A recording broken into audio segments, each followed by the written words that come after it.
પ્રિય વિદ્યાર્થીઓ, આપણે ક્રોમેટોગ્રાફી શીખતા હતા.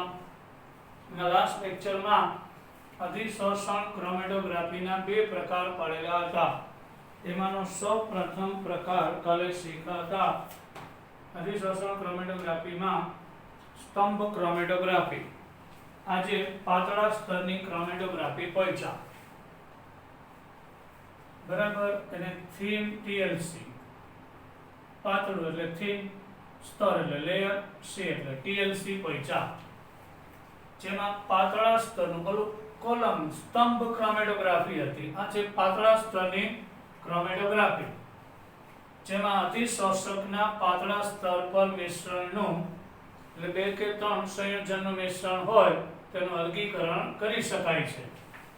જેમાં શું હોય, એક કાચની પ્લેટ હોય છે, ચોક્કસ જાડાઈ વાળી કાચની પ્લેટ હોય છે. એ પ્લેટ ઉપર એલ્યુમિના Al2O3 કે સિલિકા જેલ નું પાતળું સ્તર પાથરેલું હોય છે. યોગ્ય માપની કાચની પ્લેટ આપણે બ્લડ ચેક કરવા દે, પ્લેટ ઉપર લોહીનું ટીપું મૂકે છે અને પછી એને સ્પ્રેડ કરી દે. એ રીતે કાચની પ્લેટ ઉપર એલ્યુમિના કે સિલિકા જેલ, જે આપણે સ્થિર કલા કહેશું, અધિશોષક કહેશું. અધિશોષક એટલે જેના ઉપર આપણું રંગીન મિશ્રણ શોષણ પામશે સપાટી પર, એ અધિશોષક. કાંઈક તો એલ્યુમિના હોય એટલે Al2O3 કા સિલિકા જેલ 0.2 મિલીમીટર કાચની પ્લેટ પછી 0.2 મિલીમીટર જાડું પાતળું સ્તર પાથરેલું હોય છે. એને પાતળા સ્તરની ક્રોમેટોગ્રાફિક પ્લેટ કે ક્રોમેટોપ્લેટ કહે છે.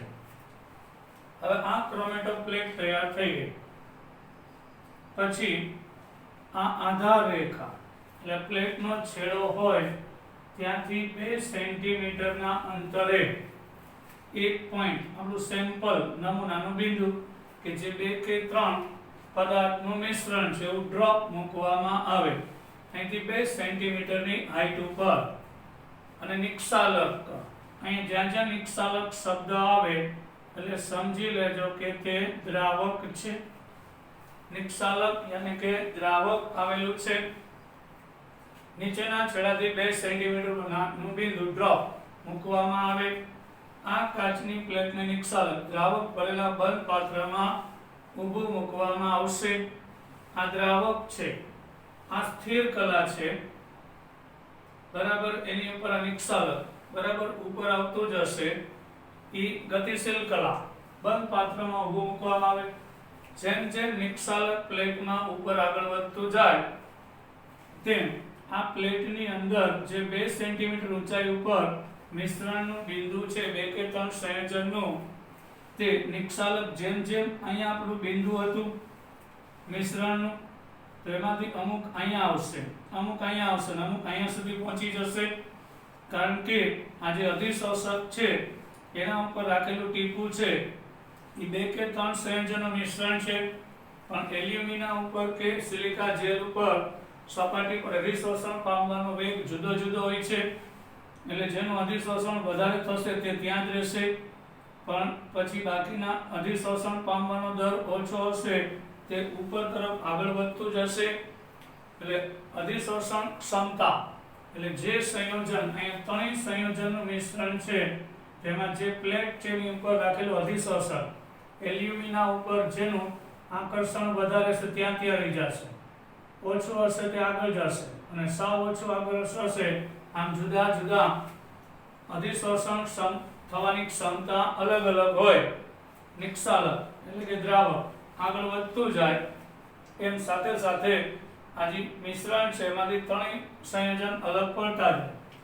આગળ વધવાની ગતિ જુદી જુદી હોય, એનું અલગીકરણ શક્ય બનશે. મિશ્રણના દરેક ઘટકના સાપેક્ષ અધિશોષણને મંદન ગુણાંક કહે છે. ધારો કે કોઈ એક સંયોજન અહીંયા મળી ગયું એટલે આપણું જે આધાર બિંદુથી આ સંયોજને કાપેલું અંતર એટલે x, આધાર બિંદુથી જે તે પદાર્થ ધારો કે અહીંયા સુધી પહોંચ્યો તો દ્રાવક તો અહીંથી અહીં સુધી પહોંચી ગયો એટલે આ દ્રાવકે કાપેલું અંતર y છે. અહીં દ્રાવક હતું ને, એ દ્રાવક ઉપર ચડતું જાય એટલે દ્રાવક નિક્ષાલકે કાપેલું અંતર y, આપણું અહીં એક સંયોજને કાપેલું અંતર x, x upon y ને મંદન ગુણાંક રિટાર્ડેશન ફેક્ટર કહેશું. એટલે બીજું બિંદુ ધારો કે અહીંયા મળે તો એને કાપેલું અંતર છેદમાં દ્રાવકે કાપેલું અંતર, એટલે કહેવાનો મતલબ RF જેટલો મોટો એટલું અધિશોષણ દર ઓછો હશે. ધારો કે અહીંયા મળી જાય કોઈ એક બિંદુ, તો આ સંયોજને કાપેલું અંતર એટલે આધાર રેખાથી કોઈ એક પદાર્થે કાપેલું અંતર છેદમાં આધાર રેખાથી દ્રાવકે, તો RF નું મૂલ્ય ખૂબ જ નીચું આવશે, કારણ કે દ્રાવક ઉપર ચડતો જાય છે એટલે દ્રાવકે કાપેલું એટલે જે સાથે જે મંદન થતું જાય ને, એટલે જે સંયોજન અહીંયા શોષાય જાય અહીંયા રહી જશે, પછી અહીંયા આવશે, એમ અધિશોષણ જેનું વધારે થાય તે નીચે રહેશે, ઓછું થાય ઉપર જાય, એટલે મંદન ગુણાંક રિટાર્ડેશન ફેક્ટર કહેશું. એટલે RF ની વેલ્યુ જેમ મોટી એમ અધિશોષણ પ્લેટ ઉપર ઓછું થાય છે, અને RF ની વેલ્યુ નાનું એટલે અધિશોષણ વધારે થાય છે એવું કહી શકાય. પણ જો તમારું સંયોજન રંગીન હોય તો સરળતાથી નક્કી કરી શકાય. હવે જો પાતળા સ્તરની ક્રોમેટોગ્રાફીમાં લીધેલું જે બિંદુ છે એ રંગીન હોય, 2 કે 3 સંયોજનનું મિશ્રણ છે, અને રંગીન સંયોજન હોય તો thin layer plate chromatographic plate પર સહેલાઈથી જોઈ શકાય. એવું જરૂરી નથી કે 2 કે 3 સંયોજન જે મિશ્ર કરીએ તેનું મિશ્રણ રંગીન જ હોય. ઘણી વખત જેમ કે એમિનો એસિડ હોય તો એ રંગવિહીન હોય છે, અને પારજાંબલી પ્રતિદીપ્ત એટલે પારજાંબલી પ્રકાશ આપાત કરતા એ સંયોજન ચમકી ઉઠે. આપણે પારજાંબલી પ્રકાશ જોઈ શકતા નથી, પણ પારજાંબલી પ્રકાશ એ રંગવિહીન સંયોજન ઉપર આપાત થાય ત્યારે પ્રતિદીપ્ત ચમકી ઉઠે છે, ફ્લોરોસન્સ મતલબ ચમકી ઉઠે છે. એવા સંયોજનના બિંદુઓને TLC પ્લેટને પારજાંબલી પ્રકાશમાં, જેમ કે આ બિંદુ છે રંગવિહીન છે પણ એ સંયોજન છે રંગવિહીન, પારજાંબલી પ્રકાશ આપાત કરતા રંગીન દેખાય, તો આ પાત્રમાંથી આપણે પારજાંબલી પ્રકાશ આપાત કરવો પડે. એ બિંદુ કઈ જગ્યાએ સેપરેટ થાય છે, અલગીકરણ થાય. ધારો કે 3 સંયોજન તો 1, 2 અને 3, તો તે બિંદુ આ સંયોજન 3 ભાગમાં વહેંચાય છે, અલગ અલગ 3 જગ્યાએ વહી જાય, તો પ્રકાશ આપાત થાય ત્યારે એ જોવા મળે. તો એના ઉપરથી પણ એનું સ્થાન નક્કી કરી શકાય છે. અન્ય એક પદ્ધતિની અંદર TLC પ્લેટને એટલે થિન લેયર પ્લેટને આયોડિનના સ્ફટિક રાખેલા બંધ પાત્રમાં મૂકવામાં આવે. ધારો કે આપણે આનું સેપરેશન થઈ ગયું દ્રાવકને કારણે, પણ આ સંયોજન રંગીન તો છે નહીં એટલે જોઈ નહીં શકીએ, તો શું કરવાનું? આ પ્લેટને આયોડિનના સ્ફટિક આયોડિન ભરેલા પાત્રમાં રાખવામાં આવે, તો આયોડિન છે બિંદુના સંપર્કમાં આવે એટલે તે કથ્થાઈ રંગનો એટલે કે બદામી રંગના બિંદુઓ ઉપસાવે છે. એના ઉપરથી એનું રિટાર્ડેશન મંદન ગુણાંક નક્કી થાય. કેટલીક વાર TLC પ્લેટ પર યોગ્ય પ્રક્રિયકનો છંટકાવ કરવામાં આવે, એટલે પ્રયોગ કર્યા પછી સ્પ્રે આવે, બરાબર, પ્રક્રિયકનો છંટકાવ. જેમ કે હવે એમિનો એસિડ 20 પ્રકારના હોય છે ને બધા રંગવિહીન છે. ધારો કે ગ્લાયસિન છે, એલેનાઇન છે, ફિનાઇલ એલેનાઇન છે, આ બધા એમિનો એસિડ. ધારો કે 3 એમિનો એસિડનું મિશ્રણ છે, ત્રણેય કેવા છે? રંગવિહીન. તો અહીંયા એક બિંદુ છે એમાં 3 એમિનો એસિડ ગ્લાયસિન, એલેનાઇન અને ફિનાઇલ એલેનાઇન છે, અને નીચેથી નિક્ષાલક પસાર થાય તો 3 એમિનો એસિડ અલગ અલગ જગ્યાએ જોવા મળે, પણ રંગ તો છે નહીં, તો જોઈ કેમ શકાય? પછી પ્લેટ ઉપર આવા નિનહાઇડ્રીન, આ નીટમાં પૂછાયેલું છે, નિનહાઇડ્રીનનો છંટકાવ કરવામાં આવે, જેના કારણે તેનું સેપરેશન જોઈ શકાય, અને પાતળા સ્તરની ક્રોમેટોગ્રાફી કહેવાય. એટલે યાદ રાખજો, સ્તંભ કોલમ ક્રોમેટોગ્રાફી હોય કે પાતળા સ્તરની ક્રોમેટોગ્રાફી, નીટમાં પૂછાયેલો પ્રશ્ન કે કયા સિદ્ધાંત પર કાર્ય કરે છે, તેમાં અધિશોષણનો સિદ્ધાંત આવે, એટલે જે સ્થિર કલા એલ્યુમિના કે સિલિકા જેલ જે સ્થિર કલા છે એની ઉપર જે તે સંયોજનને કેટલું આકર્ષણ છે, એટલે સપાટી પર શોષાય ને અધિશોષણ કહેવાય.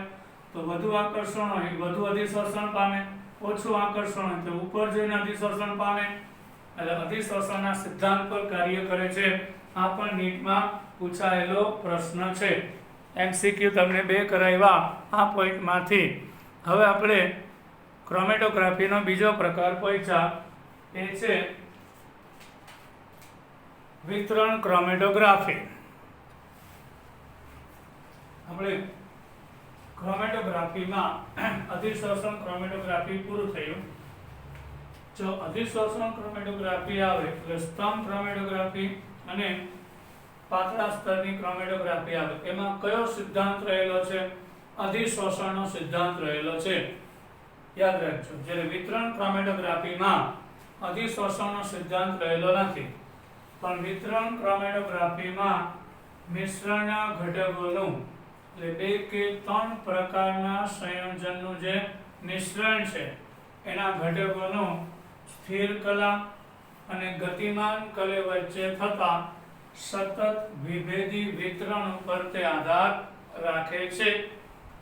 સ્થિર કલા અને ગતિમાન કલા વચ્ચે થતા સતત વિભેદી વિતરણ ઉપર તે આધાર રાખે છે. પેપર ક્રોમેટોગ્રાફીમાં આ પ્રકારની ક્રોમેટોગ્રાફીનું ઉદાહરણ છે. એટલે વિતરણ ક્રોમેટોગ્રાફીનું ઉદાહરણ એટલે કયું? પેપર એક ખાસ પ્રકારનો કાગળ હોય છે, એટલે એમાં સતત વિભેદી એટલે શું? ધારો કે કહું એક ખાસ પ્રકારનો કાગળ હોય છે. જો આ 1 અને 2, આમાં આપણે એક સીધો કાગળ લઈએ છીએ, એક ખાસ પ્રકારનો, એને ક્રોમેટોગ્રાફી પેપર એટલે બે એક જ છે. અહીંયા આગળ વાળી દીધું છે. નળાકાર કાગળ લેવામાં આવે, વાળી દેવામાં આવે, નળાકાર બનાવવામાં આવે. નળાકાર પ્રકારનો ક્રોમેટોગ્રાફિક પેપર, નહીં સીધી પટ્ટી વાળો પેપર હોય છે, એટલે સતત વિભેદી. એટલે અહીંયા પાણીની અંદર કોઈ એક સંયોજનનું મિશ્રણ એ વિતરણ પામે અને બીજો કોઈ એક દ્રાવક, એમાં બેયનું વિતરણ જુદું જુદું હોય છે. એટલે અમુક સંયોજનને પાણીમાં વિતરણ વધુ થશે, અમુકનું નિક્ષાલન દ્રાવકમાં, એટલે વિભેદી થયું. અહીંયા આગળ પાણી છે, પહેલા આપણું જે ક્રોમેટોગ્રાફિક પેપર છે એને પાણીની અંદર ડુબાડી દેવામાં આવશે, પછી અહીં મૂકવામાં આવશે કાં તો કાગળની એક લાંબી પ્લેટ, બરાબર, એક પટ્ટી અથવા તો નળાકાર પ્રકારનું કાગળ કે જેને પહેલા પાણીમાં ડુબાડી દીધું, જેમાં ક્રોમેટોગ્રાફી પેપર તરીકે ઓળખાય. પાણીના અણુ હોય છે જે સ્થિર કલા, એટલે પેપર પહેલેથી જ પાણીમાં ભીંજવેલું છે, એટલે આ કાગળની અંદર ક્રોમેટોગ્રાફિક પેપર ખાસ પ્રકારનો કાગળ કે જે પાણીથી ભીંજાયેલો છે, એમાં રહેલા પાણીના કલા એટલે ભૌતિક સ્થિતિ એ સ્થિર કલા કહેશું, જેમાં પાણીના અણુ રહેલા છે. હવે આ ક્રોમેટોગ્રાફી પેપરની પટ્ટીના તળિયે મિશ્રણના દ્રાવણનું બિંદુ મૂકવામાં આવશે. ધારો કે 2 કે 3 પ્રકારના કલર હોય તો એ 2 થી 3 પ્રકારના કલરનું મિશ્રણનું બિંદુ મૂકવામાં આવશે. પછી આ પટ્ટીને યોગ્ય દ્રાવક, જેને આપણે નિક્ષાલક કહીએ છીએ, જો આ કાગળ તો પાણીથી ભીંજાયેલો છે, એમાં રહેલા પાણીના સ્થિર કલા, અહીં આપણે જે મિશ્રણને છૂટું પાડવું છે, બરાબર, તો પાણીની અંદર એનો પ્રસરણ પામવાનો દર વિભેદન કહેશું, અને નિક્ષાલકમાં બે જુદો જુદો હશે. હવે આ પાત્રની અંદર હુકથી ટીંગાડી દો અને ઉપર જાડું કોઠું રાખી દઈએ. નીચેથી નિક્ષાલકમાં ખાલી સંપર્કમાં રાખવાનું, એટલે કાગળ છે એમાં રેસાઓ છે, એમાં કેશાકર્ષણ થાય, એટલે દ્રાવકના અણુને ઉપર તરફ ખેંચે, એ ગતિમાન કલા કહેશું. કાગળમાં રહેલું પાણી છે એ સ્થિર કલા. મૂકવામાં આ પટ્ટીને યોગ્ય દ્રાવકમાં અથવા તો દ્રાવક 2 કે 3 પ્રકારના દ્રાવકનું મિશ્રણ રાખો તોય ચાલે, કોઈ એક દ્રાવક રાખો.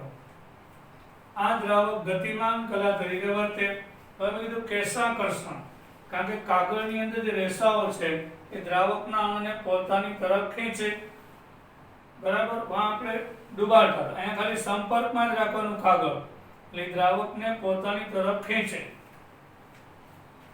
એ દ્રાવક પેપરમાં ઉપર ચડે અને બિંદુઓ પણ ફેલાવે છે, કારણ કે જે મિશ્રણ છે એનું વિભેદન પણ અલગ અલગ થાય એટલે છૂટું પડવું, વિભેદન તો છૂટું થવું, કારણ કે જે દ્રાવક આવ્યો એના પ્રત્યે વધુ આકર્ષણ હશે એ દ્રાવકની સાથે ઉપર જશે, જેને પાણી પ્રત્યે આકર્ષણ હશે તે ત્યાં રહેશે. એટલે આમાં શું થયું, એક તો પાણી હતું એ સ્થિર કલા, તો આપણું જે રંગીન મિશ્રણ હતું એમાં જે સંયોજનને પાણી પ્રત્યે આકર્ષણ વધારે હશે તે ત્યાં રહેશે, પણ જે સંયોજન દ્રાવક જે ઉપર ચડતો જાય કેશાકારને કારણે એમાં આકર્ષણ હશે એ સંયોજન દ્રાવકની સાથે ઉપર ચડતું જશે, એમાં આકર્ષણ દર સરખો ન હોય તો એ જુદા જુદા બિંદુએ આગળ વધે.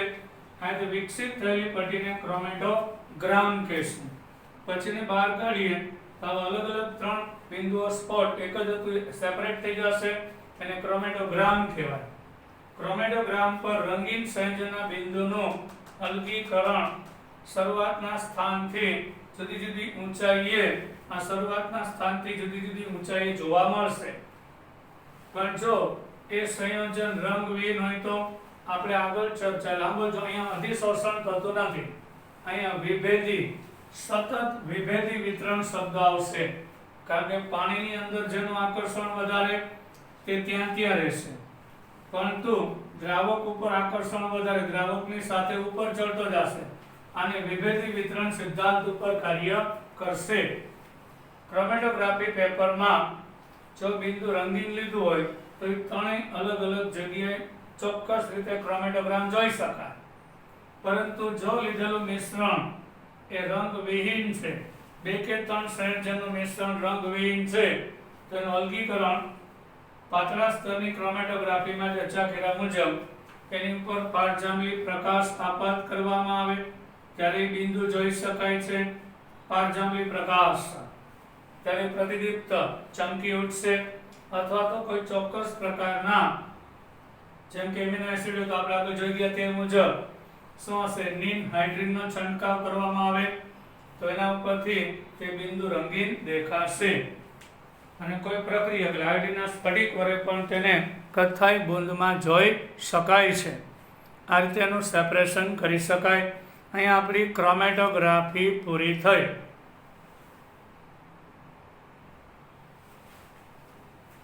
હવે આપણે છોકરાઓ પરીક્ષા કાર્બનિક સંયોજનનું ગુણદર્શક પૃથ્થકરણ પોઈન્ટ નંબર 12.9 એ નેક્સ્ટ લેક્ચરમાં ચાલુ કરશું. એ પહેલા સ્વાધ્યાયના થોડા પ્રશ્ન સોલ્વ કરાવી દઉં જે નીટ જેડબલઈ ગુજરાત બોર્ડ માટે ખૂબ જ ઉપયોગી છે.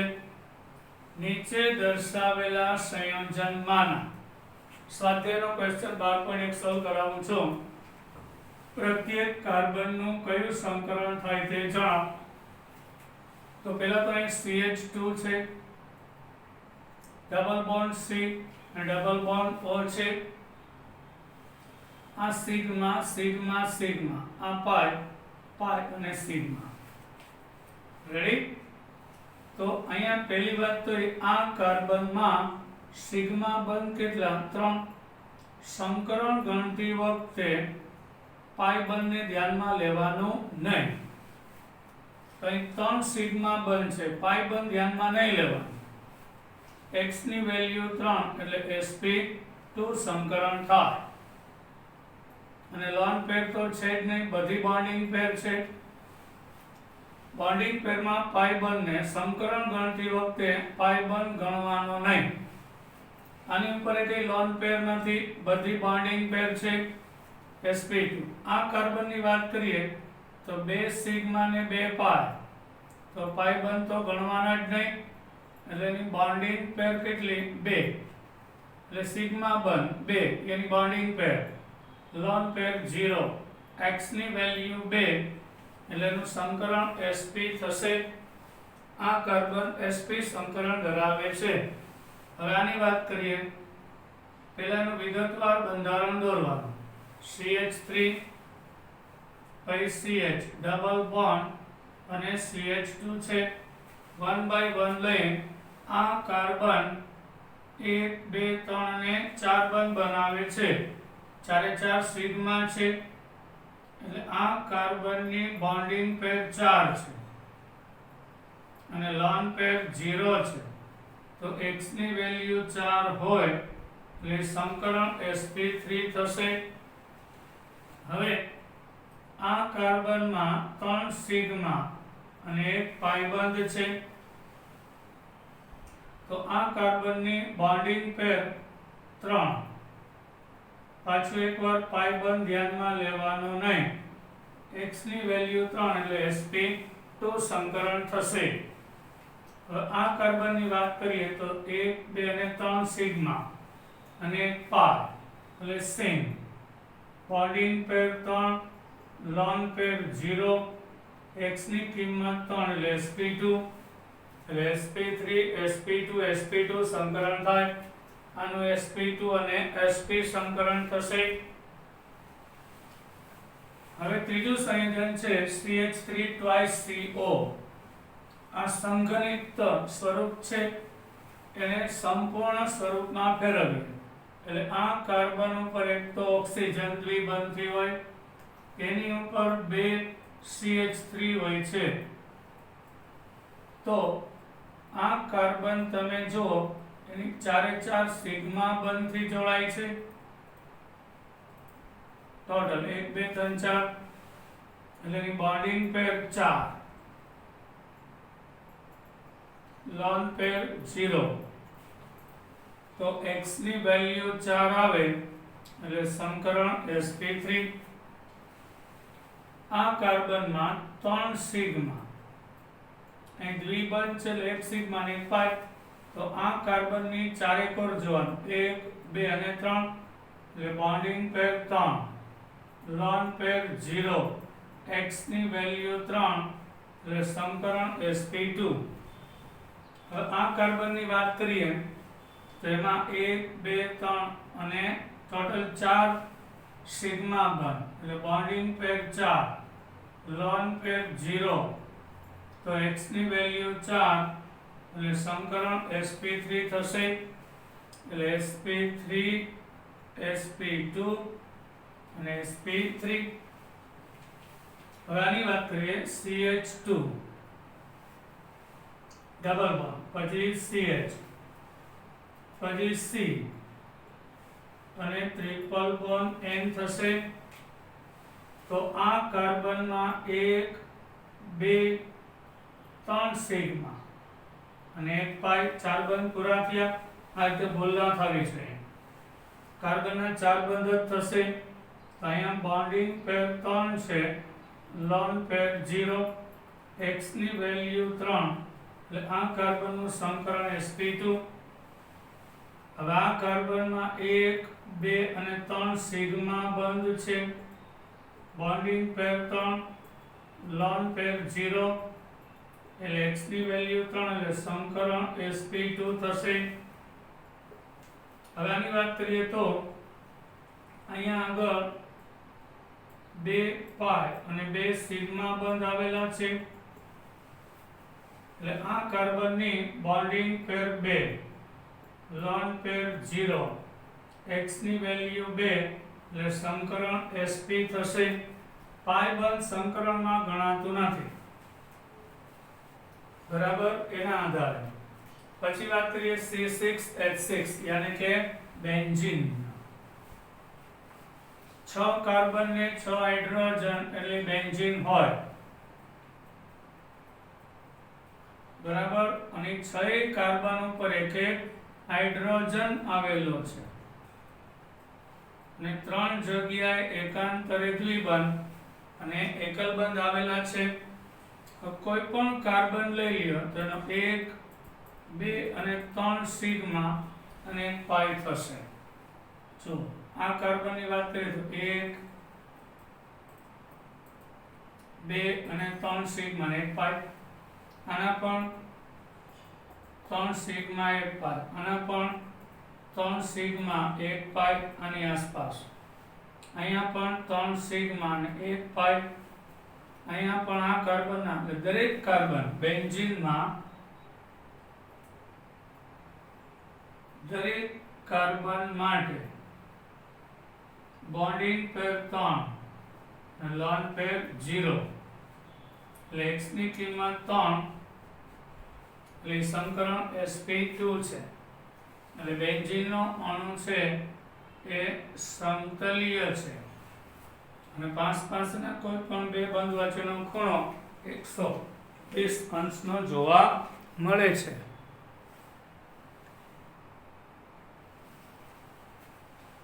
હવે ક્વેશ્ચન નંબર 12.2 સ્વાધ્યાયમાં નીચે દર્શાવેલ સંયોજનના અણુના સિગ્મા અને પાઈ બંધ દર્શાવો. પહેલું આપણે લઈએ બેન્ઝીન. એમાં 6 કાર્બન હોય અને 6 હાઇડ્રોજન આવેલા છે.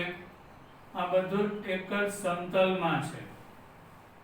એમાં એકાંતરે 3 જગ્યાએ દ્વિબંધ આવેલા છે.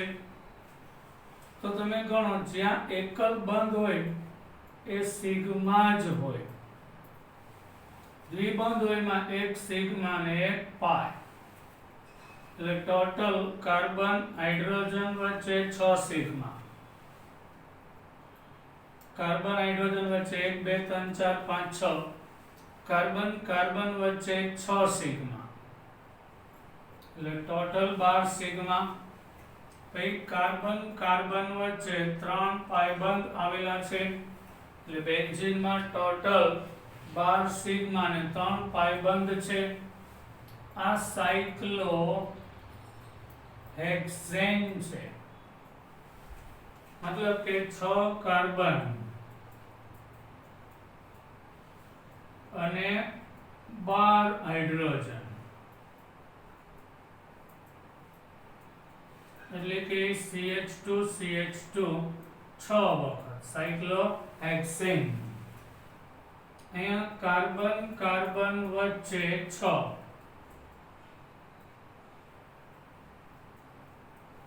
સિગ્મા, કાર્બન હાઇડ્રોજન 2 ને 2 4 5 6 7 9 10 11 ને 12,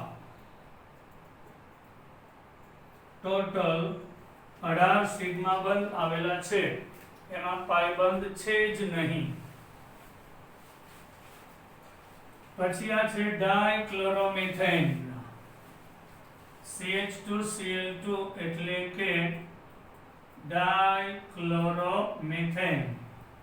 આ કાર્બન ઉપર 2 ક્લોરીન અને 2 હાઇડ્રોજન, આમ થાય 4 4 સિગ્મા, કાર્બન હાઇડ્રોજન વચ્ચે 2, કાર્બન ક્લોરીન વચ્ચે 2, ટોટલ 4 સિગ્મા થશે. આ છે પ્રોપ 1 2 ડાઇન, 3 કાર્બન એટલે પ્રોપેન. હવે આ છે પ્રોપા 1 2 ડાઇન, 2 જગ્યાએ દ્વિબંધ.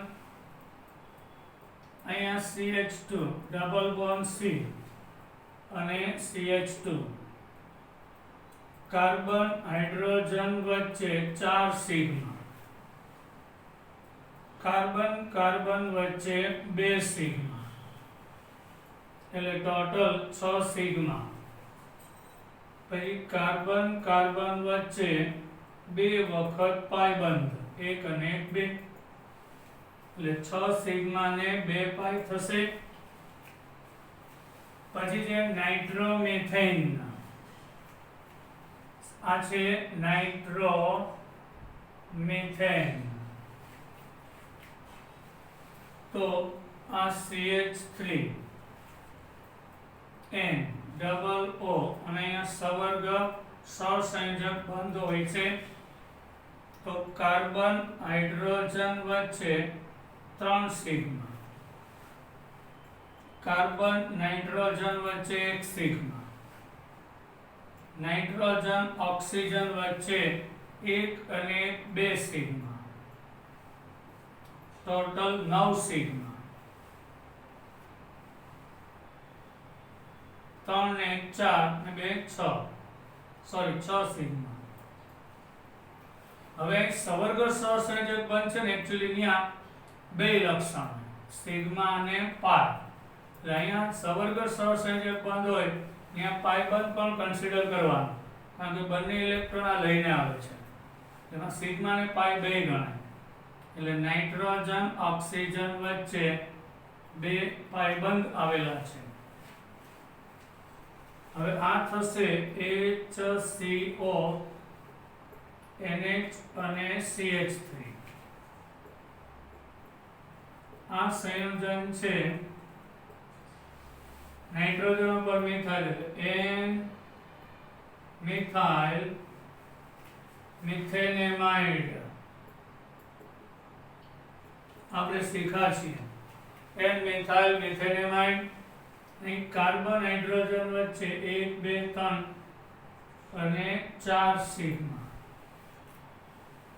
કાર્બન નાઇટ્રોજન વચ્ચે 2 સિગ્મા આ બાજુ એક પછી નાઇટ્રોજન હાઇડ્રોજન વચ્ચે 1 સિગ્મા